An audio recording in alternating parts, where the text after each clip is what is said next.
Chapter 5 Vaidhi Bhakti is Eternal. Lahiri Mahashai had a residence in Shantipur. His two sons were both highly educated. The elder, Chandranath, who was 35 years old, was a zamindar and managed all the household affairs. He was also a scholar in medical science. Chandranath never underwent any hardship for the sake of spiritual progress, but he commanded tremendous respect in the Brahmana community.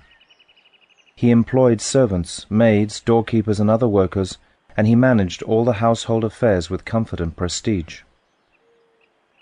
From childhood, the younger son Devidas had studied the Shastras dealing with logic, Nyaya Shastra, and that presents the codes of religious ritual, Smriti Shastra.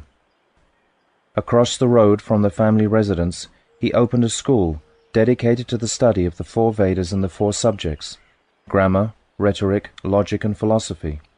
There he taught a group of 10 to 15 students and had the title Vidyaratna, Jewel of Learning. One day, a rumor circulated in Shantipur that Kalidas Lahiri Mahashai had put on a dress of an ascetic and had become a Vaishnava.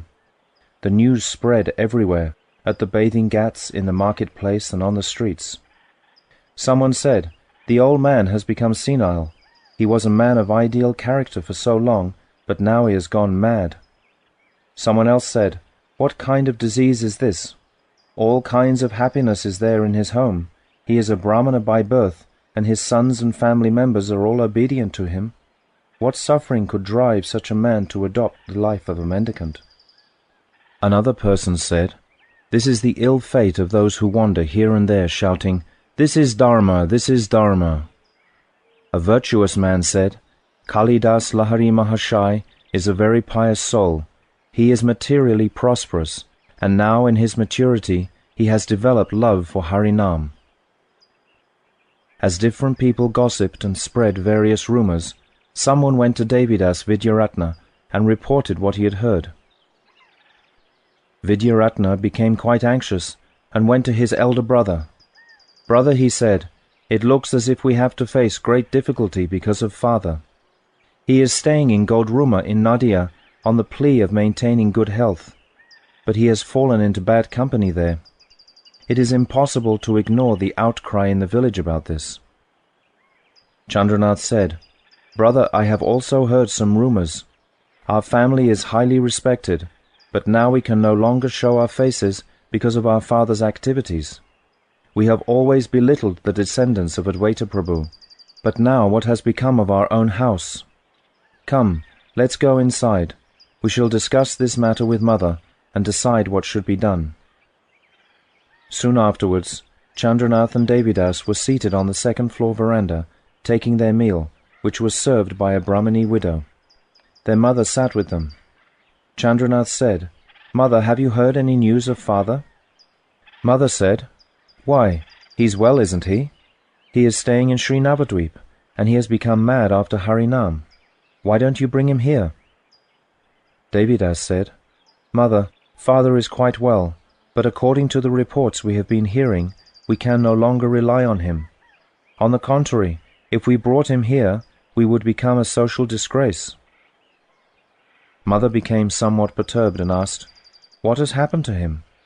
"Just recently I went to the bank of the Ganga and had a long talk with the wife of one of the leading Goswamis. She told me, 'Your husband has met with great auspiciousness. He has earned tremendous respect among the Vaishnavas.'" Devidas raised his voice slightly and said, "He has certainly gained respect, but at the cost of our heads. Would he have remained at home in his old age and accepted our service? No, but see now, he's bent on defaming our prestigious family by subsisting on the remnants of ragged mendicants of different castes. Alas, this is the tragic effect of the age of Kali. He was such an experienced man, but what has become of his intelligence?" Mother said, "Bring him here now, and keep him hidden until you can persuade him to change his mind." Chandranath said, "What other alternative do we have? Devi, go to Godruma secretly with 2 or 3 men and bring father here." Devidas said, "You both know very well that father has no regard for me because he considers me to be an atheist. I am afraid that he may not even speak to me if I go there." Devidas had a maternal cousin called Shambhunath, who was very dear to Lahiri Mahashai. He had stayed with him for a long time and had rendered much service to him. It was decided that Devidas and Shambhunath would go together to Godruma, so a servant was sent that very day to a Brahmana's house in Godruma to arrange for their residential quarters. The next day, when Devidas and Shambhunath had finished their meal, they set out for Godruma.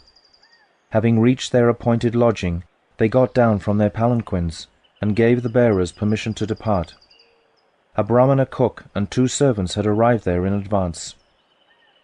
At dusk, Devidas and Shambhunath made their way toward Sri Pradyumna Kunja. On their arrival, they saw Lahiri Mahashai sitting on a mat of leaves on Surabhi terrace with his eyes closed. He was chanting Harinam on his Tulsi Mala, and his body was decorated in 12 places with tilak. Devidas and Shambhunath slowly climbed up onto the terrace and offered pranam at his feet. On hearing footsteps, Lahiri Mahashai opened his eyes and was astonished to see the 2 men. "Shambhu," he exclaimed, "what brings you here? How are you?" "By your blessings we are quite well," they replied politely. "Will you take your meal here?" asked Lahiri Mahashai. "We have already arranged for a place to stay," they replied. "You need not worry about us." At that moment, loud chanting of Sri Hari's name was heard from Premdas Babaji's Madhavi Malati Bawa. Vaishnav Das Babaji came out of his kutir and asked Lahiri Mahashai, why was there such a loud sound of Harinam from Paramahamsa Babaji's grove? Lahiri Mahashai and Vaishnav Das Babaji went ahead to investigate and found many Vaishnavas circumambulating Babaji Mahashai and chanting Sri Hari's name. The 2 of them also joined in the assembly. Everyone offered Dandavat Pranam to Paramahamsa Babaji Maharaj and sat down on the terrace. Devidas and Shambhunath were also seated on one side of the terrace, like crows in an assembly of swans. In the meantime, one of the Vaishnavas said, "We have come from Kantaka Nagara, Katwa. Our main purpose is to take darshan of Sri Navadvip Mayapur and to obtain the dust of the lotus feet of Paramahamsa Babaji Maharaj." Paramahamsa Babaji Maharaj felt embarrassed and said, "I am a great sinner. You have simply come to purify me." After a short time, it was discovered that these Vaishnavas were all expert at singing bhajans glorifying Sri Hari. Mridanga and kartels were brought at once, and a senior member of the assembly began to sing a bhajan from Prarthana.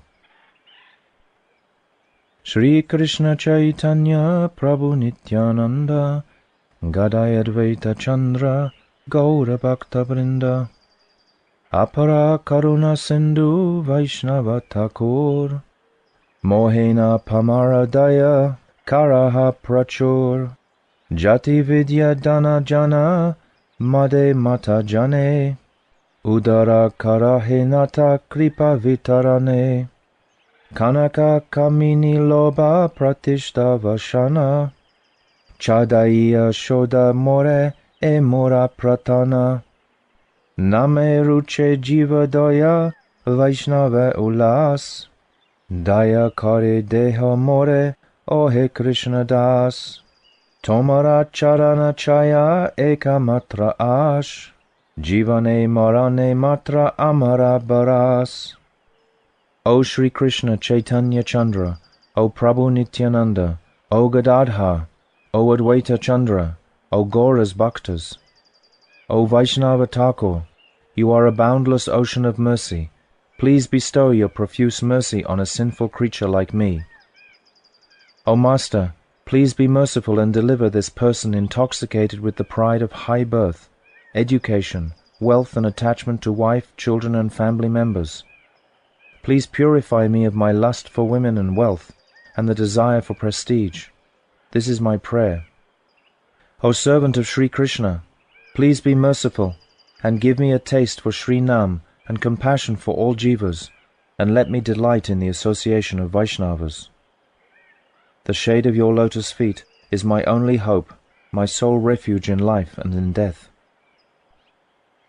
When this bhajan came to an end, the Vaishnavas sang a prayer composed by Kalidas Lahari Mahashai, which was charming and full of poetic sentiment. Miche maya vashe samsara sagare padiya chilama ami karuna kariya diyapada chaya amare tarila tumi tomara charane sambiyachi mata moraduka koradura jatira gorava kevala rorava vidyaseya vidya kala shodya emaya nitaye charane sampahe jauka java tomara kripaya amara jivaya spuraka yugala nama kahe kalidasa amara hridaye jaguka shri radha shama. I fell into the ocean of samsara and became enslaved in futile activities by the influence of Maya. You were merciful and delivered me by giving me the shade of your lotus feet. O Vaishnava Thakur, please hear me. I have surrendered my head at your feet. Please dispel my misery. Pride of caste is a terrible hell. Material learning is but an aspect of ignorance. Please purify me and deliver me to the feet of Nitai. Please extinguish my blazing agony. By your mercy, may the holy names of Sri Yugala appear on my tongue, and may Sri Radha Sham appear in my heart. This is the prayer of Kalidas. Singing this bhajan together, all of them became maddened with joy. At the end they repeated the line, Jaguka Sri Radha Sham. May Sri Radha Sham appear in my heart, and began to dance exuberantly. As they continued to dance, a few Bhavuk Vaishnavas fell unconscious. An extraordinary atmosphere developed, and as Devidas witnessed all this, he began to think that his father was deeply immersed in the pursuit of spiritual truth, and that it would be difficult to take him home. It was about midnight when the meeting broke up. Everyone exchanged Dandavat Pranam and returned to their respective places. Devidas and Shambhunath took permission from their father and returned to their lodgings. The following day, when they had finished their meal, Devi and Shambhu went to the kutir of Lahiri Mahashai. Devidas Vidyaratna offered pranam to Lahiri Mahashai and said, Dear father, I have one request to make to you. Please come and reside in our house at Shantipur. We will all be very happy to serve you at home. We can also arrange for a solitary kutir for you, if you give your permission. Lahiri Mahashai replied, It is a good idea, but I would not get the type of sadhusanga in Shantipur that I get here. Devi, you know the people of Shantipur. They are so godless and so fond of slandering others that a man can hardly be satisfied to live there. Granted, there are many brahmanas there, but their intelligence has become crooked by their association with shallow-minded materialists like the weavers. The people of Shantipur have three outstanding qualities: fine garments, grandiose words, and blasphemy of Vaishnavas. The descendants of Advaita Prabhu are suffering so much trouble there that they too have become almost inimical to Mahaprabhu because of negative association. You should therefore grant that I may stay here in Godruma. That is my desire. Devidas said, Dear father, what you say is true. But why must you have anything to do with the people of Shantipur? Stay in a solitary place, and spend your days cultivating your religious practices, such as Sandhya Vandana. A Brahmana's daily work is also his eternal religion, Nitya dharma, and it is the duty of a great soul like yourself to be absorbed in that way. Becoming somewhat grave, Lahiri Mahashai said, My dear son, those days are no more. Now that I have lived for a few months in the association of sadhus, and have heard Sri Gurudev's instructions, my understanding has changed dramatically. I understand now that what you refer to as Nitya Dharma is really temporary Dharma, Naimittika Dharma. The only Nitya Dharma is Hari Bhakti. Sandhya Vandana and other such practices are in reality Naimittika Dharma. Devidas said, Father, I have never seen or heard of such an explanation in any Shastra. Is Sandhya Vandana not Hari Bhajan? If it is Hari Bhajan, then it is also Nitya Dharma. Is there any difference between Sandhya Vandana and the practices that constitute Vaidhi Bhakti, such as Shravan and Kirtanam? Lahiri Mahashai said, the Sandhya Vandana that is included in Karma Kanda is significantly different from Vaidhi Bhakti. Sandhya Vandana and other such activities are performed in the Karma Kanda system in order to obtain liberation. However, activities of Hari Bhajan, such as Shravan and Kirtan, have no ulterior motive. The Shastras describe the results of hearing, chanting and other limbs of Vaidhi Bhakti, but this is just to interest people who would otherwise not be inclined to perform those activities. The worship of Sri Hari has no fruit other than the service of Sri Hari.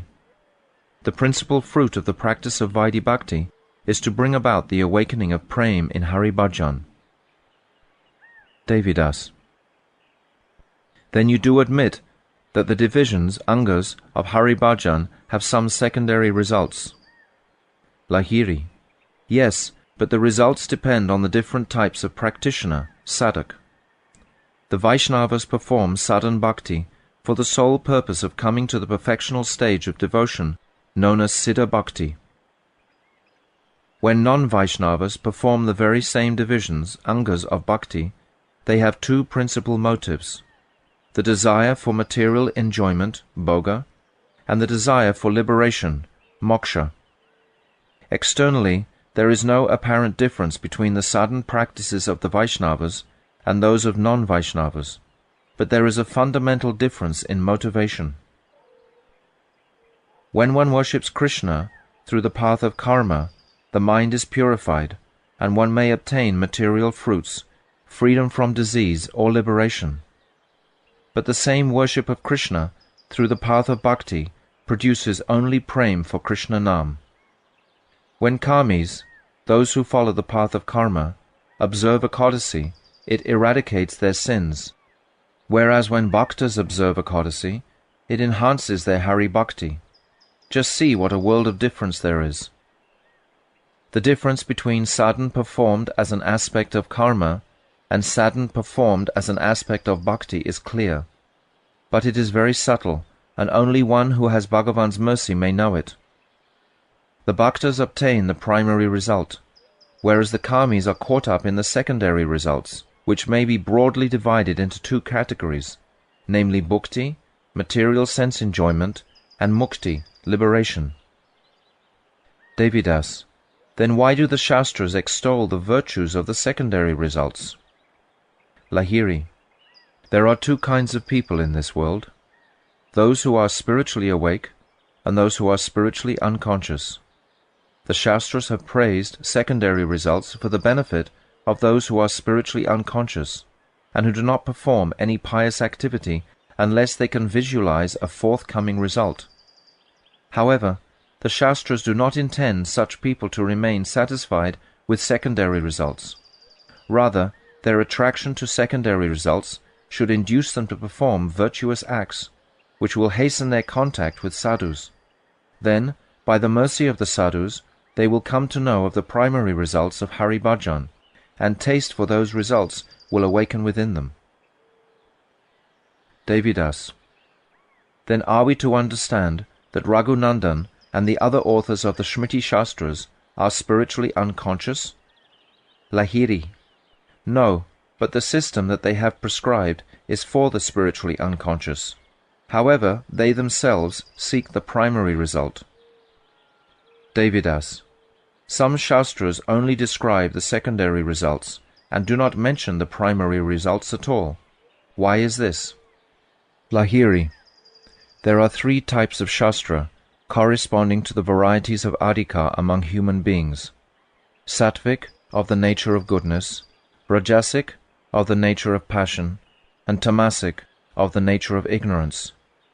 The sattvic shastras are for people who are imbued with the nature of goodness, sattva gun. The rajasic shastras are for those enveloped by the nature of passion, rajagun. And the tamasic shastras are for those engrossed in the nature of ignorance, tamagun. Devidas: if that is the case, how should one know which directives of the Shastra to have faith in? And how may those who are less eligible attain a higher destination? Lahiri: human beings have different natures and faiths according to their different levels of adhika. People who are impelled primarily by the mode of ignorance have natural faith in the tamasic shastras. Those affected primarily by the mode of passion have natural faith in the rajasic shastras, and those in the mode of goodness naturally have faith in the sattvic shastras.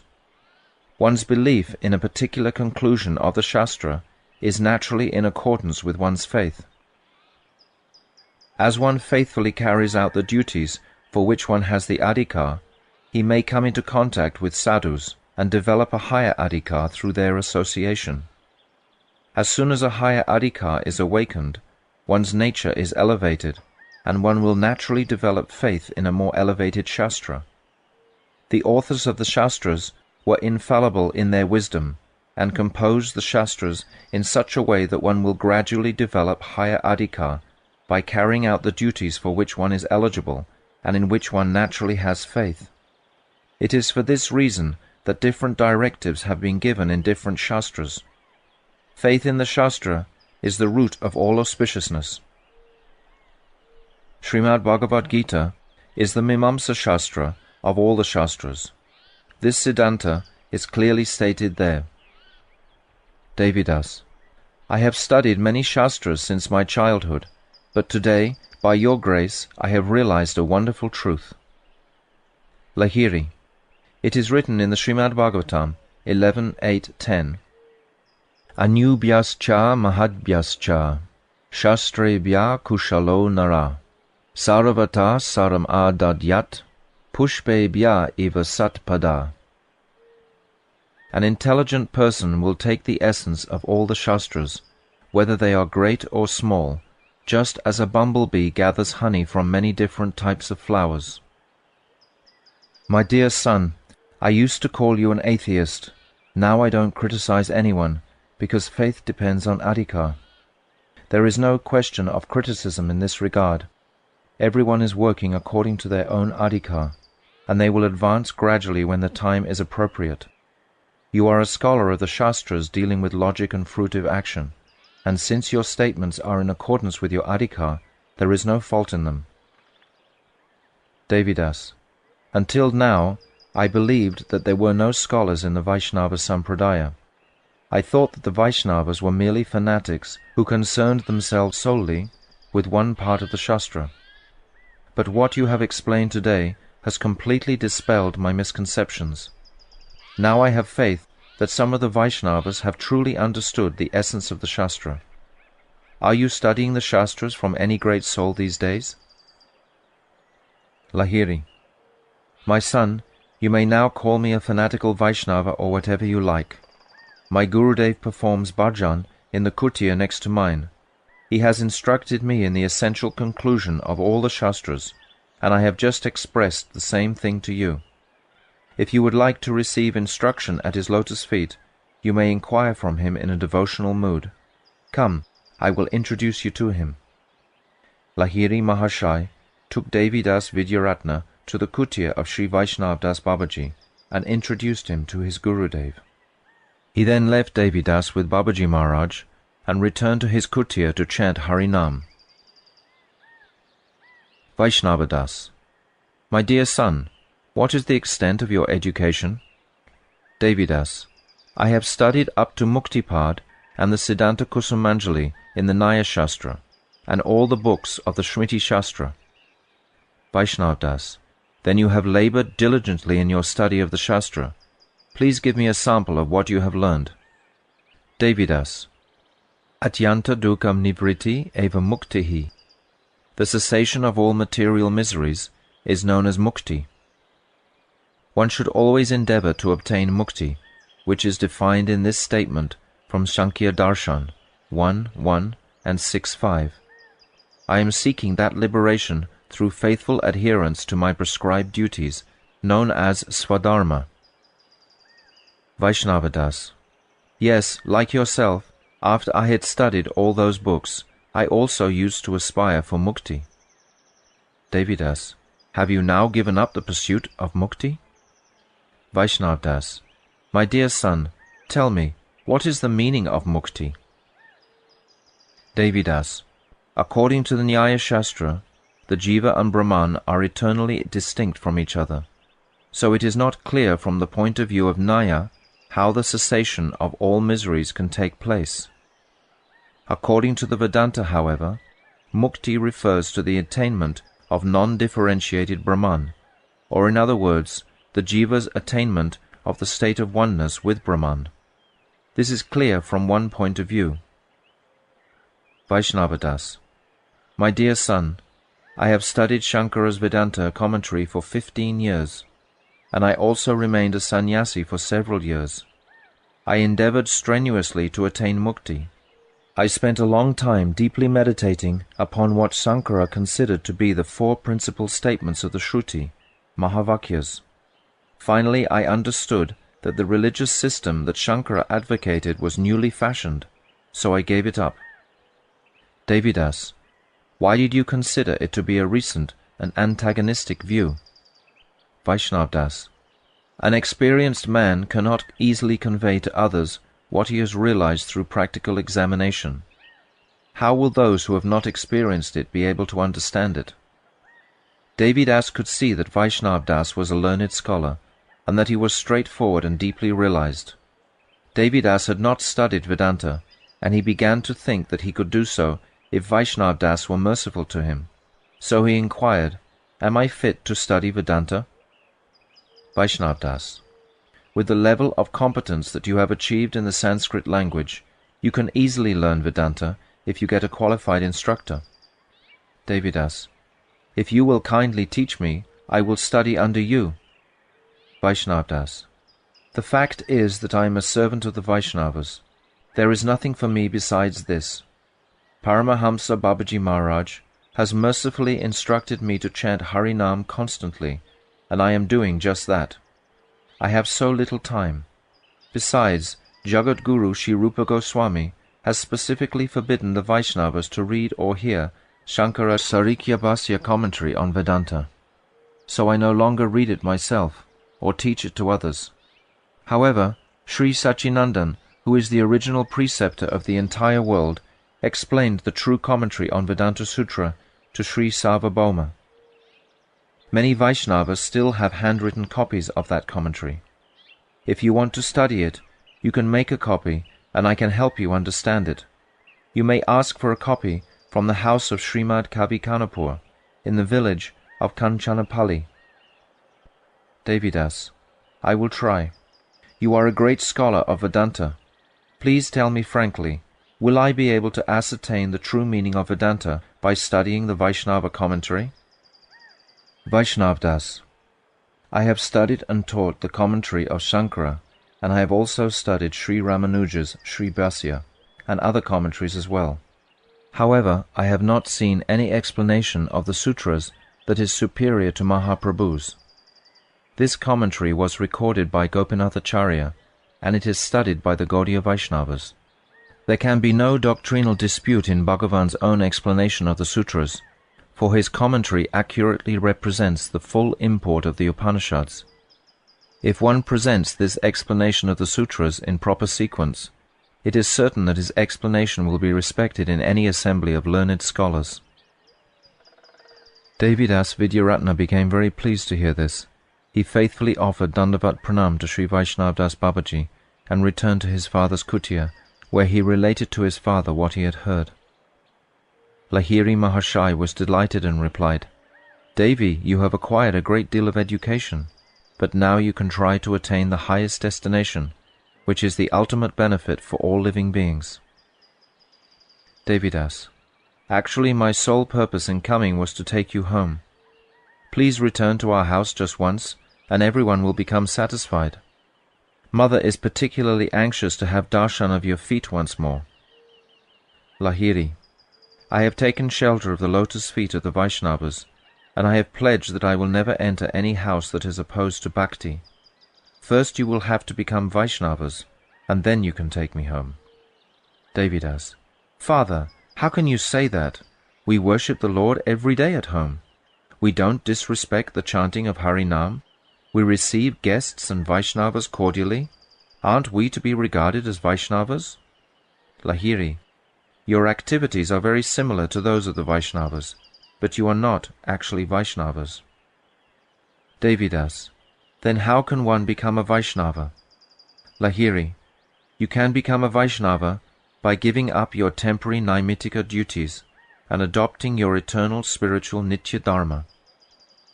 Devidas. I have one doubt that I would ask you to resolve decisively. The activities of the Vaishnavas consist of Shravanam, Kirtanam, Smaranam, Padasevanam, Archanam, Vandanam, Dasyam, Sakyam, and Atmanivedanam, and they are significantly connected with matter.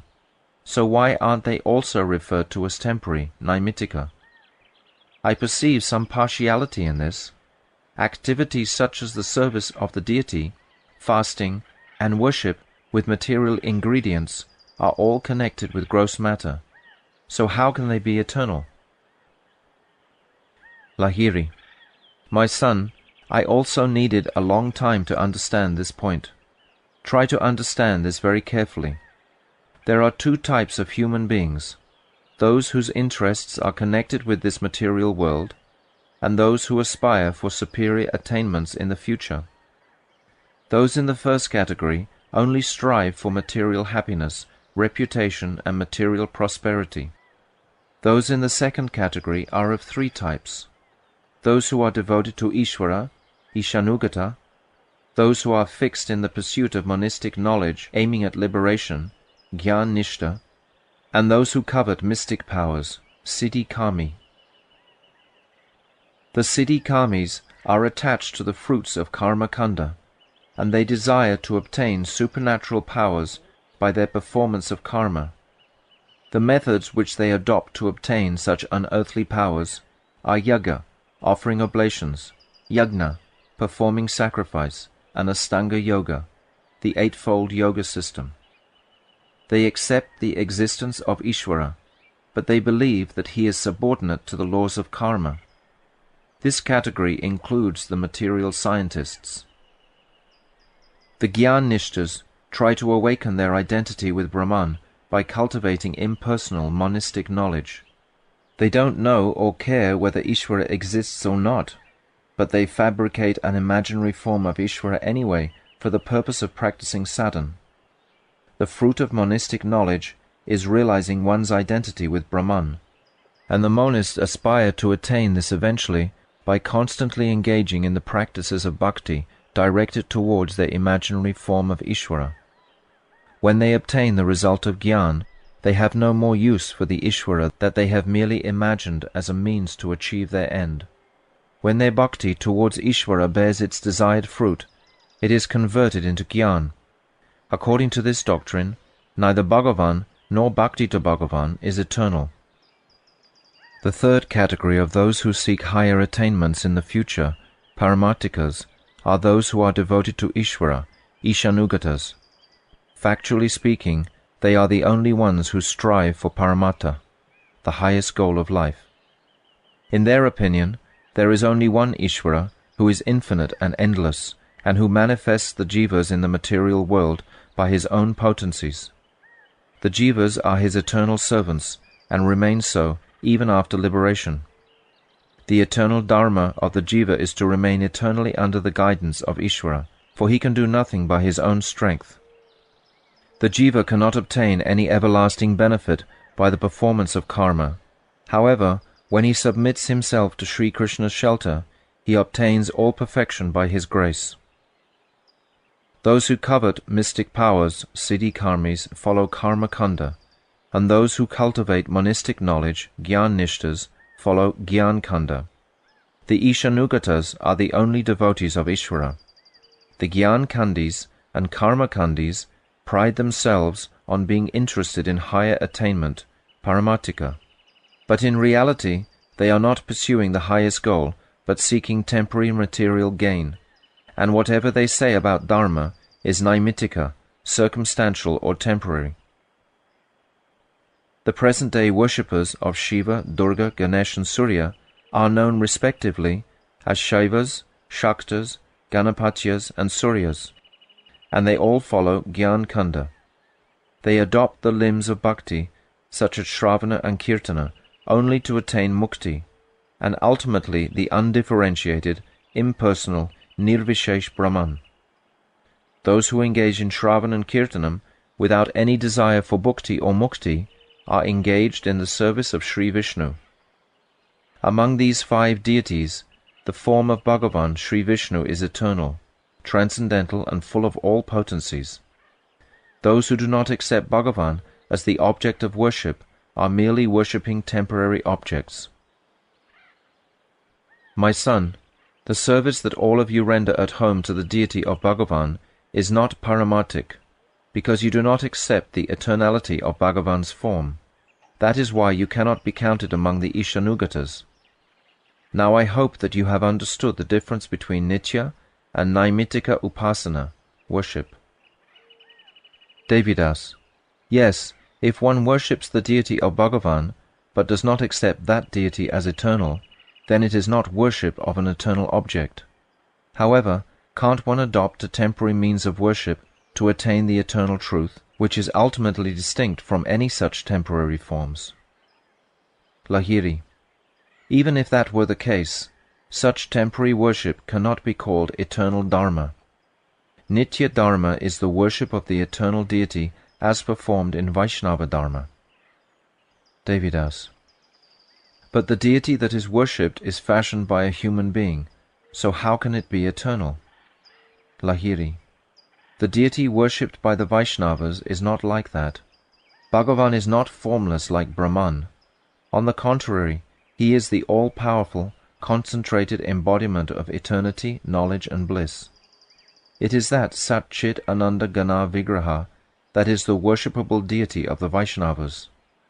Bhagavan's transcendental form of eternity, bliss and knowledge is first revealed in the pure consciousness of the Jiva, and then it is reflected in the mind. The external form of the deity is fashioned according to this transcendental form revealed in the mind, and by the power of Bhakti Yoga, the Sat Chit Ananda form of Bhagavan then manifests in the deity. When the devotee takes darshan of the deity, that deity unites with the transcendental form of Bhagavan that the devotee sees in his heart. The deity that the Jnanis worship, however, is not like that. They think that the deity is a statue made of material elements, but that the state of Brahman is present in it while they are conducting their worship, and that it becomes a mere material statue again after they have finished their worship. Now you should consider the difference between these two conceptions of the deity and their respective methods of worship. When one obtains Vaishnava Diksha by the mercy of a genuine guru, he will be able to observe the results of both and understand this difference correctly. Devidas. Yes, now this all makes more sense to me.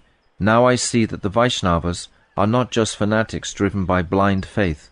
Rather, they are endowed with subtle and discriminating insight.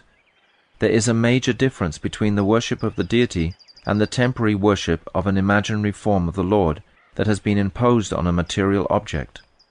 There is no difference in the external procedures of worship, but there is a vast difference in the faith of the two worshippers. I will think about this for some days.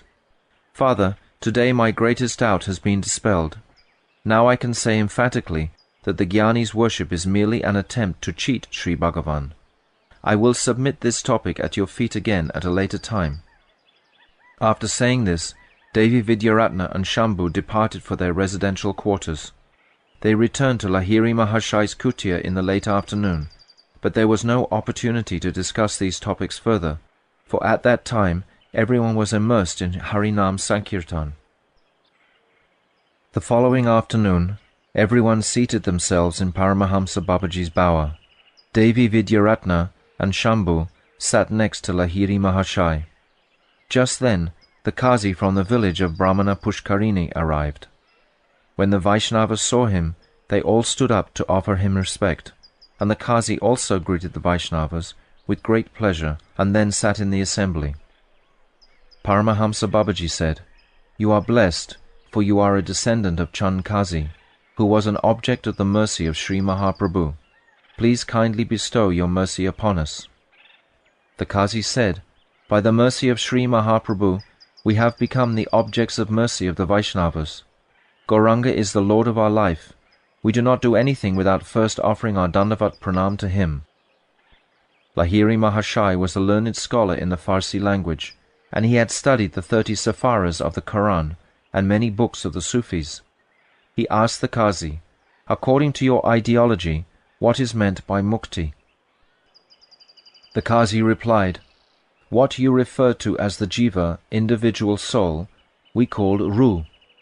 This Ruh is found in two conditions, Ruh Mujarrad, the conscious or liberated soul, and Ruh Tarkibi, the conditioned soul. What you refer to as spirit, Chit, we call Mujarrad, and what you refer to as matter, Achid, we call Jism. Mujarrad is beyond the limitations of time and space, whereas Jism is subordinate to time and space. The conditioned soul, Ruh Tarkibi, or Bada Jiva, has a material mind and is full of ignorance. The liberated souls, Ruh Mujarrad, are pure and aloof from all these contaminations, and they reside in the spiritual abode, which is known as Alam al-Mashal. The Ruh becomes pure through the gradual development of Ishq, Prem. There is no influence of matter, Jism, in that abode where Khoda, God, brought the Prophet Paigambar Sahib. Yet even there, the Ruh remains as a servitor, Banda, and the Lord is the Master.